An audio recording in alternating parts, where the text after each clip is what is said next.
구약성경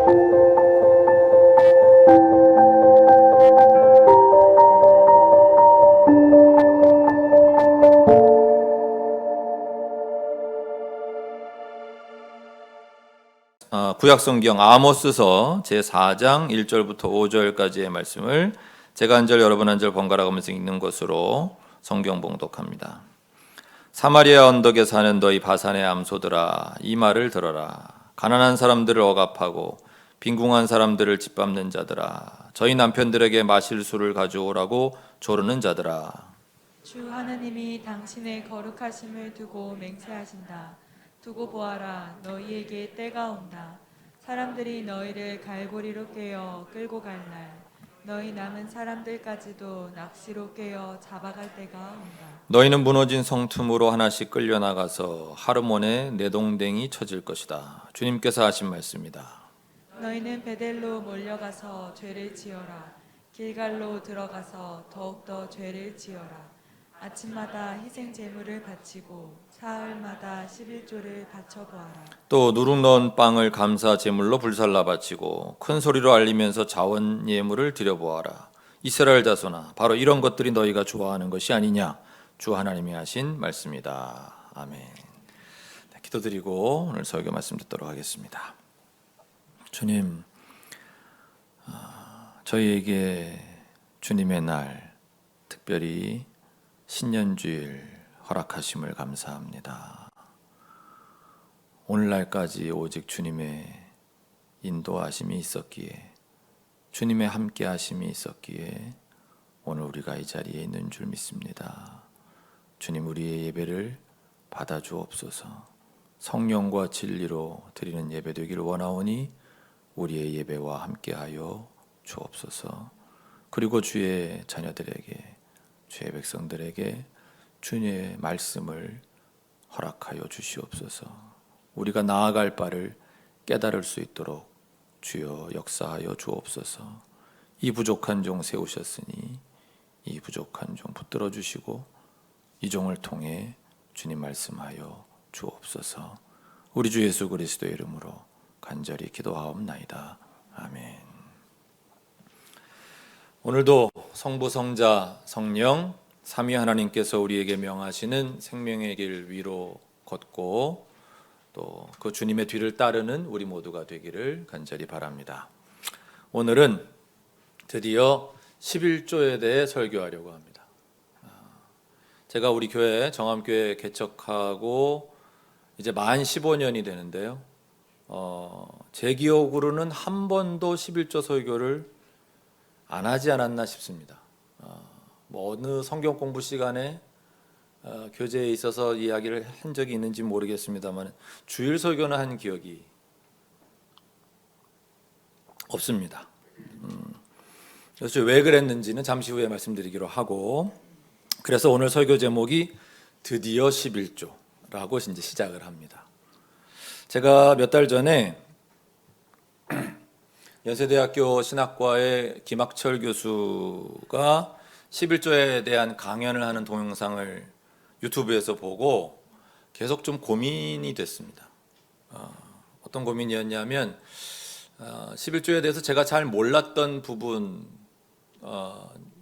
있었고, 또 이것이 현실적으로 어떻게 실현이 가능할까 하는 부분이 있어서 고민을 했었는데, 그래서 언젠가 제가 여러분들에게 그 동영상을 보여드리고 우리가 앞으로 11조를 어떻게 사용할 것인가를 같이 의논해야겠다, 이런 마음을 가지고 있었는데 그냥 보시라고 소개만 하면 안 보실 분들이 다수일 것 같기도 하고, 또 지난주에 마침 그 본문으로 이진경 목사님께서 송년주일에 설교도 하시고 해서 이건 이게 주님의 사인인가 보다, 그런 생각이 들어서 제가 드디어 올해 우리의 신년주일을 맞아서 그 동영상의 내용을 제가 소개하는 것으로 오늘 설교의 뼈대를 삼고자 합니다.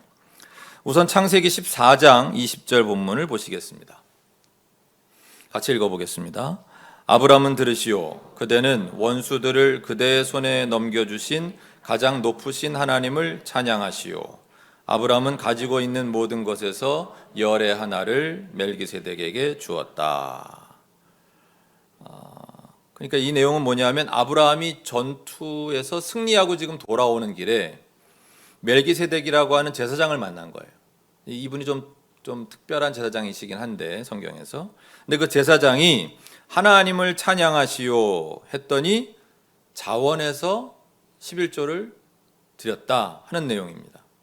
창세기 28장 22절도 보겠습니다. 같이 읽습니다. 제가 기둥으로 세운 이 돌이 하나님의 집이 될 것이며 하나님께서 저에게 주신 모든 것에서 열의 하나를 하나님께 드리겠습니다. 이 내용은 뭐냐 하면 야곱이 광야에서 하나님을 만난 거예요. 그래서 하나님께 자기가 기도하면서 역시 자원하여 11조를 약속하는 그런 장면입니다. 여기서 질문입니다. 왜 우리의 믿음의 조상인 아브라함과 야곱은 쓸데없이 자원하여 하나님이 시킨 것도 아닌데 처음 시작은 그런 거예요. 나중에 우리가 좀 이따 볼 그 율법서에는 11조 규정이 나오지만 첫 시작은 아브라함과 이 야곱이 쓸데없이 자원해가지고 이 믿음의 후손인 우리의 사정도 생각하지 아니한 채 11조를 하나님께 왜 하게 됐냐, 왜 11조의 성격이 뭐냐 하는 질문입니다. 11조는 지금 보신 것처럼 이건 신앙 고백입니다. 어떤 신앙 고백입니까? 나의 삶 그리고 나의 모든 재산이 이게 오롯이 내 것은 아닙니다 라는 고백을 담고 있는 겁니다. 왜냐하면 내 능력과 내 노력의 결과만으로 내 삶을 이루고 내 재산을 이룬 것이 아니라는 것을 깨달은 그런 사람이 신앙인이기 때문인 거죠. 하나님이 계시지 않았다면, 하나님께서 내 삶의 주인이 아니셨다면, 하나님께서 내게 은총을 내려주시지 않았다면 내 삶과 내 이 재산의 형성은 불가능했습니다. 나는 그때 벌써 끝났습니다. 하나님의 은총 아래 내 삶, 내 재산이 형성되었으니 하나님께서 내 삶과 내 재산의 주인이십니다 라는 신앙 고백으로 아브라함과 야곱이 11조를 드리게 된 거고, 그러니까 그 후손인 유대인들과 또 믿음의 후손인 오늘의 우리들까지도 이 11조를 계승하는 건 우리도 그분들과 똑같은 신앙 고백을 하고 있기 때문에 그런 거예요. 그게 아니면 누가 시킨다고 정말 목숨을 위협당하지 않고서야 누가 자기 재산의 10분의 1을 내놓느냐 이 말이에요. 그러니까 이런 깨달음 그리고 이런 신앙 고백, 하나님께서 내 삶과 내 재산의 주인이십니다라는 신앙 고백을 계승하는 믿음의 사람들의 신앙 행위가 그것이 11조입니다. 따라서 이 고백이 없는 분들은 11조를 할 수가 없는 거죠. 그래서 제가 지난 15년간 그리고 평소에 여러분들에게 11조를 하시라고 강요하지를 않는 거예요. 이게 굉장히 귀한 신앙 고백이거든요. 이걸 뭐 마치 강요해서 복 받으려면 11조 해야 된다 11조 안 하면 막 저주받는 것처럼 11조 안 하면 가난해서 못 벗어날 줄 알아 이렇게 저는 협박하고 싶은 생각이 없어요. 왜냐하면 그렇게 그 가치를 떨어뜨리기에는 이건 정말 어떤 아주 깊은 의미를 담고 있는 거거든요. 내 재산의 10분의 1을 내놓는 일인데. 그래서 어차피 이런 신앙 고백이 있는 분들은 하지 말라고 말려도 11조를 하시고,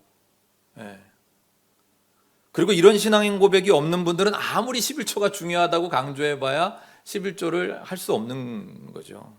그래서 제가 말씀을 그동안 안 드린 건데, 하여튼 그러면 이제 이렇게 우리가 하나님께 드린 11조는 어떻게 쓰였는가를 보시겠습니다. 사실 오늘 제 관심은 여기에 더 많이 가 있는데요. 첫째 성경 본문은 민수기 제18장 21절부터 29절까지의 말씀입니다. 여러분 그 내지에도 인쇄가 되어 있으니까요. 제가 한 절 여러분 한 절 번갈아 가면서 읽도록 하겠습니다. 나는 레위 자손에게는 이스라엘 안에서 바치는 열의 하나를 모두 그들이 받을 유산으로 준다. 이것은 그들이 회막 일을 거두는 것에 대한 보수이다. 이제부터 이스라엘 자손은 회막에 접근하여서는 안 된다. 그렇게 하다가는 그 죗값을 지고 죽을 것이다. 회막 일은 레위 사람들이 한다. 이것을 어긴 죗값은 레위 사람이 진다. 이것은 오고 오는 세대에 언제나 지켜야 할 율례이다. 그들은 이스라엘 자손 사이에서 아무런 유산이 없다.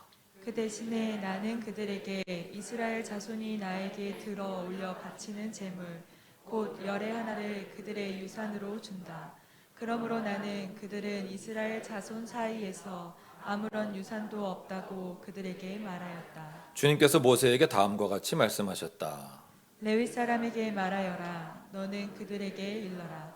너희가 이스라엘 자손에게서 내가 너희에게 유산으로 주는 열의 하나를 받을 때에 너희는 열의 하나 받은 것에서 열째 몫을 나 주에게 들어 올려 바치는 제물로 드려라. 나는 너희가 바치는 그 제물을 너희가 타작마당에서 떼어낸 곡식처럼 포도 짜는 틀에서 떠낸 포도주처럼 여길 것이다. 이렇게 너희는 이스라엘 자손에게서 받는 모든 것에서 열의 하나를 떼어 나 주에게 들어 올려 바치는 제물로 드리고 나 주에게 드린 그 제물은 제사장 아론의 몫으로 돌려라. 너희는 주의 목소로는 너희가 받는 모든 것 가운데서 가장 좋고 가장 거룩한 부분을 들어 올려 바치는 제물로 모두 바쳐야 한다. 아멘. 그러니까 김학철 교수는 이 본문에서 하나님께서 명하시는 11조의 정신을 헌신을 향한 11조 또는 헌신하는 사람들을 위한 11조라고 명명을 합니다. 그러니까 11조는 오롯이 하나님께 헌신한 사람들을 위해 사용해야 한다는 것입니다.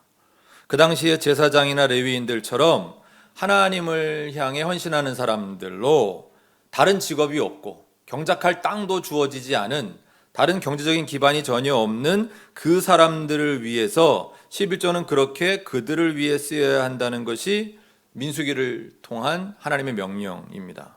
그래서 오늘까지 우리 공교회가 다 풀타임 목회자들의 생활을 성도들의 11조를 통해 책임지는 그런 전통을 가지고 있는 것입니다. 두 번째 11조에 대한 본문은 지난주에 이진경 목사님께서 언급하신 바로 그 본문 신명기 14장의 본문입니다. 그 본문을 김학철 교수는 이제 둘로 나누어서 두 가지 의미가 있다고 보고 있는데요. 먼저 첫째 부분은 신명기 14장 22절부터 27절까지의 본문입니다. 역시 한 절씩 번갈아 가면서 읽겠습니다. 당신들은 해마다 밭에서 거둔 소출의 11조를 드려야 합니다. 당신들은 곡식과 포도주와 기름의 11조를 처음 난 소와 양의 새끼와 함께 주 당신들의 하나님이 자기의 이름을 두려고 택하신 곳으로 가지고 가서 주님 앞에서 먹어야 합니다. 이렇게 함으로써 당신들은 주 당신들의 하나님을 두려워하는 것을 배우게 됩니다. 그러나 주 당신들의 하나님이 그의 이름을 두려고 택하신 곳이 당신들이 있는 곳에서 너무 멀고 가기가 어려워서 그것을 가지고 갈 수 없거든. 당신들은 그것을 돈으로 바꿔서 그 돈을 가지고 주 당신들의 하나님이 택하신 곳으로 가서 그 돈으로 마음에 드는 것을 사십시오. 소든지 양이든지 포도주든지 독한 술이든지 어떤 것이든지 먹고 싶은 것을 사서 주 당신들의 하나님 앞에서 당신들과 당신들의 온 가족이 함께 먹으면서 즐거워하십시오. 그러나 성 안에서 당신들과 함께 사는 레위 사람은 유산도 없고 차지할 몫도 없는 사람들이니 그들을 저버리지 않도록 하십시오. 아멘. 자, 김 교수는 이 본문의 의미에 축제를 향한 11조라는 제목을 붙였습니다. 그러니까 하나님께서는 모세를 통해 11조를 가지고 성전 또는 회막으로 가서 주님 앞에서 먹어야 한다. 즐겁게 먹어야 한다고 명령을 하시는 거예요. 이게 이제 우리가 사실 이제 새로 발견한 11조의 내용이에요. 무엇을 위해서 그렇게 해야 하는가? 23절 마지막에 보면 이렇게 함으로써 당신들은 주 당신들의 하나님을 두려워하는 것을 배우게 됩니다. 그런 거예요. 근데 여기 이 두려워하는 것이 히브리어로 야레라고 하는 단어인데 이 단어의 본뜻은 우리 개역 개정 지금 새 번역인데요. 개역 개정 성경이나 공동 번역 성서가 더 잘 번역했다고 합니다. 개역 개정에는 하나님 경외하기를 배우게 된다 그랬고, 공동 번역에는 하나님 공경하기를 배우게 된다 이렇게 번역을 했거든요. 그러니까 우리가 11조를 가지고 주님 앞에서 가족과 함께 먹고 27절 말씀대로 레위인과 함께 즐겁게 먹는 것을 통해 뭘 배우는 것이냐? 하나님을 경외하고 하나님을 공경하는 것을 배우는 것이다 라는 거죠. 좀 더 풀어본다면 이렇게 11조를 축제로, 잔치로 사용하는 데에는 어떤 의미가 담겨 있다는 것입니까? 하나님 그분을 인정하는 거예요. 그러니까 내 삶과 내 가족의 삶 가운데 임하신 하나님을 인정하는 것. 나와 내 가족과 그리고 유산도 없고 차지할 몫도 없는 사람들과 함께 이렇게 잔치를 벌이면서 하나님께서 돌봐주신 덕분에 우리가 이렇게 잘 삽니다. 기쁘게 삽니다. 하면서 하나님이 베풀어 주신 음식들을 그 앞에 두고 즐겁고 행복하게 먹는 것. 그것이 11조 정신이라는 거예요. 우리보다 먼저 우리를 사랑하셔서 우리를 찾아오시는 하나님. 우리에게 자신을 드러내셔서 우리를 사랑하심을 알려주시는 하나님. 그렇게 내가 하나님 처음 만났던 날을 기억하며 그것을 기념하고 축복하면서 우리 가족이 그리고 우리 교회 식구들이 함께 하나님을 즐거워하고 하나님을 인정하고 그리고 좋은 것으로 먹는 행위. 어떻게 상상만 해도 좀 행복하지 않으세요? 11조 가지고 이렇게 먹는 거구나. 이 잔치, 이 축제는 이렇게 행복한 잔치인 건데 다만 여기에 배려가 있어야 되고 사려 기품이 있어야 한다고 하나님 명령하세요. 그게 27절이에요. 27절만 같이 읽겠습니다. 그러나 성 안에서 당신들과 함께 사는 레위 사람은 유산도 없고 차지할 몫도 없는 사람들이니 그들을 저버리지 않도록 하십시오. 그러니까 우리의 전체라고 해서 우리가 다 먹는 게 아니라 그 11조의 목 일부를 이분들을 위해 사용하라고 하시는 거예요. 포인트는 뭐냐? 우리가 전부 다 먹어치우는 게 아니다. 일부를 따로 떼거나 비축해서 오늘날의 레위인 같은 분들을 위해 사용한다면 이 잔치는 행복할 뿐만 아니라 사려 깊은 잔치가 될 것이고 이것이 11조 정신을 온전히 지키는 일이 된다 하는 겁니다. 기억하십시다. 그냥 먹고 마시는 거 아니에요. 하나님을 공경하는 것을 배우는 먹고 마심이어야 되고 거기에 특별히 독주가 있어서 아주 소주 좋아하시는 분들 굉장히 행복해 하실 텐데 여기서 말하는 독주는 김학철 교수가 쭉 이렇게 연구하신 분들 논문을 찾아보니까 대개는 이거는 맥주를 가리킨다 이제 이렇게 말씀을 하고 있어요. 그러니까 네, 너무 막 좋아하지 마세요. 네. 근데 어쨌든 그 먹고 마심의 자리가 하나님을 공경하는 것을 배우는 그런 먹고 마심의 자리여야 되고 우리끼리만 먹는 게 아니라 우리의 신앙을 가능하게 해준 레위 사람들을 기억하는 그런 또 그분들의 몫을 떼놓는 그런 먹고 마심의 자리 그런 그들을 예우하는 축제의 자리 잔치의 자리여야 한다 하는 겁니다. 마지막 세 번째 본문이 신명기 14장 28절과 29절이죠. 지난주 이진경 목사님 본문을 이렇게 김 교수님 이렇게 둘로 나눈 건데요. 같이 한번 읽어보겠습니다. 당신들은 매 3년 끝에 그 해에 난 소출의 11조를 다 모아서 성 안에 저장하여 두었다가 당신들이 사는 성 안에 유산도 없고 차지할 몫도 없는 레위 사람이나 떠돌이나 고아나 과부들이 와서 배불리 먹게 하십시오. 그러면 주 당신들의 하나님은 당신들이 경영하는 모든 일에 복을 내려 주실 것입니다. 아멘. 그러니까 매년 추수 때마다 걷는 11조 말고 3년마다 걷는 11조가 있었는데 이 3년마다 걷는 11조는 어떻게 쓰여야 하는가?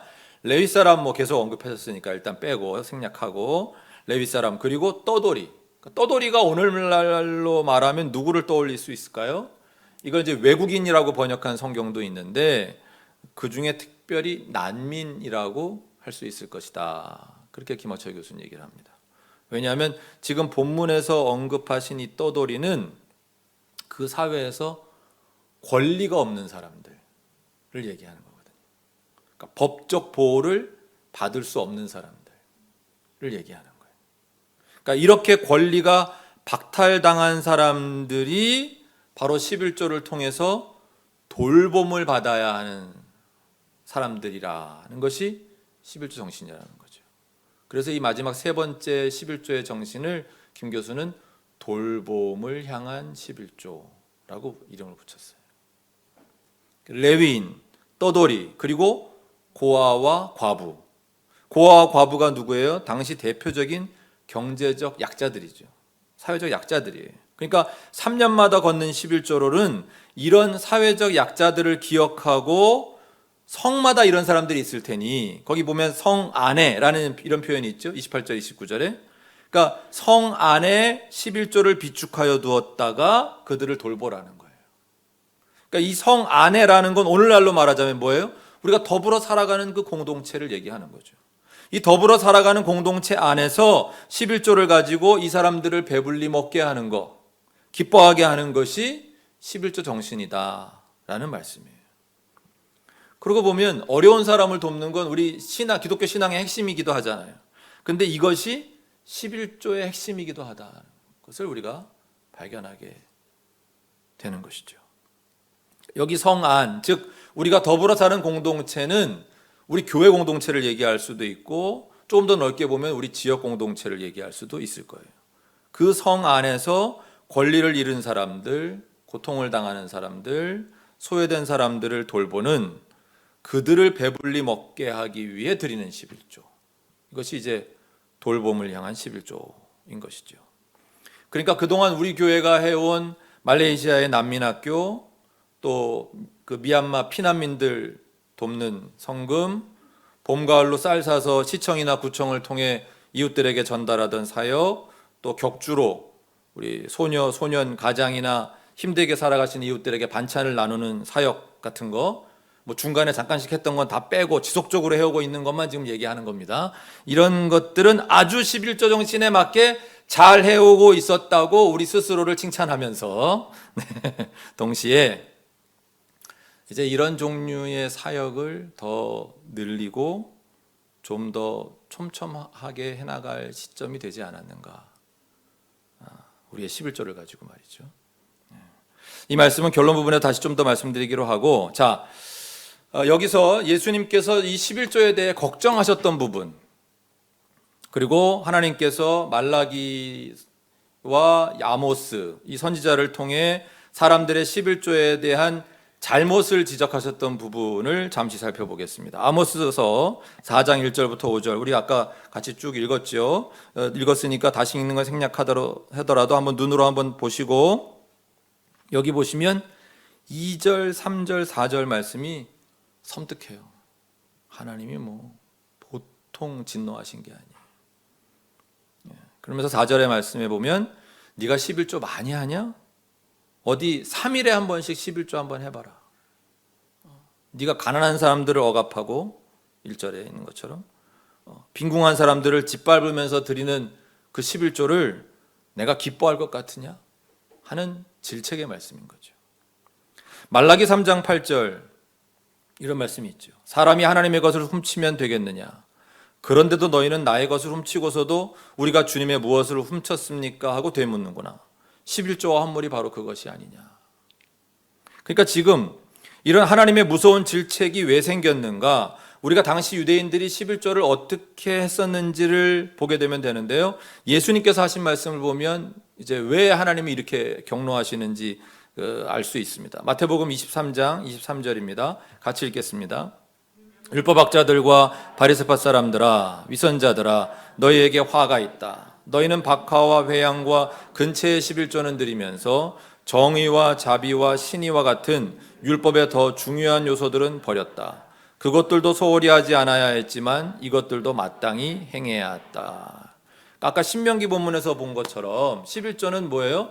그러니까 한 해 소출의 11조이기 때문에 그 곡식과 포도주와 기름의 11조를 하면 되는 것인데, 박하와 회향과 근채 같은 이 11조의 대상도 아닌 이런 채소류, 이런 향신료류까지 굳이 11조를 바쳤다는 거예요. 왜 그랬을까요? 믿음이 좋아서가 아니라는 거지. 예수님 보시기에는 11조 많이 한다. 아모스 아까 그 선지자 시대처럼 11조를 사흘에 한 번씩 한다고 자랑하는 걸로 자신의 위신을 높이고 자기가 신앙이 좋다고 이렇게 드러내려고 하던 사람들. 그러니까 사실은 우리가 신앙생활을 열심히 하고 이런 어떤 신앙 행위들을 잘 해가야 되는데 이것도 인간이 참 이게 어리석어가지고요. 그거 좀 열심히 하다 보면 금방 교만해져서 이제 이런 실수를 하는 거죠. 또는 11조를 자신의 몫으로 돌릴 수 있는 위치에 있던 사람들이 굳이 11조를 바칠 필요 없는 것까지도 11조는 바치면서도 뭘 잃어버렸다는 거예요? 11조의 정신은 잃어버렸다는 거예요. 율법의 정신은 잃어버렸다는 거예요.